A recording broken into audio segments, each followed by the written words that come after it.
Donald Trump memberlakukan tarif dagang sebesar 32% terhadap Indonesia. Akhirnya terjadi juga. Tarif ini terlihat berpotensi memukul margin keuntungan Indonesia terhadap neraca perdagangan dengan Amerika secara signifikan. Dampaknya juga mulai terasa, di mana iklim investasi juga terasa dalam tekanan di tanah air. Jujur, ketika Donald Trump mengancam dunia takut. Kecuali Cina, karena memang negara ini pondasinya kan memang kuat dan negara mandiri juga, ya kan. Nah, kalau negara-negara seperti Indonesia itu masih sangat bergantung pada sistem perdagangan barat, terutama Amerika Serikat. Perdagangan yang sebenarnya penuh dengan risiko. Terbukti sekarang dampaknya ke ekonomi Indonesia tidak bisa dibilang kecil, jujur saja tidak menggembirakan. Ini akan membuat kemampuan pemerintah Indonesia setidaknya ya untuk membiayai proyek-proyek penting pembangunan akan terhambat, memperbesar bunga hutang, dan yang paling menyakitkan adalah sekali lagi pada akhirnya rakyatlah yang akan merasakan dampak buruknya. Misalnya akan semakin banyak perusahaan yang mem-PHK massal karyawannya.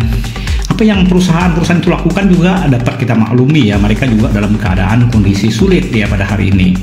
Hari ini saya numpang Gojek, nah kita ngomong sedikit ya, yang drivernya lulusan S2 universitas ternama lagi. Kemarin lagi entah kebetulan apa saya numpang Gojek Maxim yang drivernya lulusan fakultas ternama juga. Jadi betapa pendidikan tidak dapat lagi menjamin pekerjaan. Ini mencerminkan realita yang sesungguhnya di masyarakat kita di Indonesia ini. Jadi kita hanya bisa melihat nasib yang tidak menyenangkan. Jika ini tidak bisa dirubah, jika tidak ada jalan pemecahannya, jika pemerintah Amerika Serikat masih dipegang oleh Donald Trump, kepastian ekonomi dunia pastilah akan senantiasa dalam tanda kutip gonjang-ganjing. Apa yang dilakukan oleh Trump mengeluarkan kebijakan yang akhir-akhir ini semakin bahkan ditentang oleh rakyat Amerika sendiri, karena dampaknya terhadap rakyat itu, rakyat kecilnya itu ya buruk gitu ya, negatif, dan dianggap hanya menguntungkan kalangan pemodal. Ini adalah cerminan di mana ekonomi Amerika Serikat sendiri sedang dalam masa krisis sebenarnya ya. Donald Trump sepertinya harus bayar hutang kepada para pemodal itu. Jadi bukan Amerika yang berutang, Donald Trump yang berutang. Donald Trump berusaha mengumpulkan uang untuk menutupi hutang-hutangnya sendiri. Pajak Amerika nggak cukup ya. Dan makanya ia membuat permainan narasi bahwa tarif global yang dikenakannya adalah demi keadilan perdagangan dunia. Pernyataan yang oleh banyak kalangan terasa ambigu. Sebenarnya dia sedang mengumpulkan uang dari seluruh dunia gitu yang berdagang dengan Amerika. Toh di masa lalu tanpa tindakan seperti ini Amerika malah baik-baik saja ya kan. Pintu perdagangan bebas itu justru membuat ekonominya menjadi besar gitu ya. Kini sebagai presiden dia malah menerapkan ekonomi proteksionisme yang ekstrim. Apa yang akan terjadi ke semua negara yang misalnya pada suatu ketika akhirnya diam-diam berusaha melepaskan diri dari berbisnis dengan Amerika suatu hari karena sudah nggak nyaman lagi ya kan. Ini bisa terjadi loh. Kembali kepada Indonesia ya. Oke ya. Lalu apa yang akan dilakukan oleh negara kita? Apa yang seharusnya kita lakukan? Jadi ada dua usulan ya. Usulan pertama itu ya, Indonesia jangan seperti Cina yang melawan dengan keras. Jangan, Indonesia bukan Cina. Indonesia harus seperti Vietnam dan Inggris, dua negara yang berhasil bernegosiasi ya dengan Donald Trump. Nah, dua negara ini saja baru yang berhasil ya di dunia, di seluruh negara yang sekarang ini ada di dunia, dua negara ini saja yang berhasil. Jadi jangan hanya diam, harus segera proaktif melobi Amerika. Bagaimanapun kalau menurut pandangan saya pribadi ya, kalau menurut usulan ini cukup pragmatis ya, cukup bagus untuk jangka pendek, dan memang itu yang diharapkan oleh Donald Trump. Negara-negara datang dalam tanda kutip menyembah kepadanya, dan Donald Trump sangat menikmati permainan ekonomi, dan sepertinya juga dia suka pamer kekuasaan gitu ya, power gitu ya.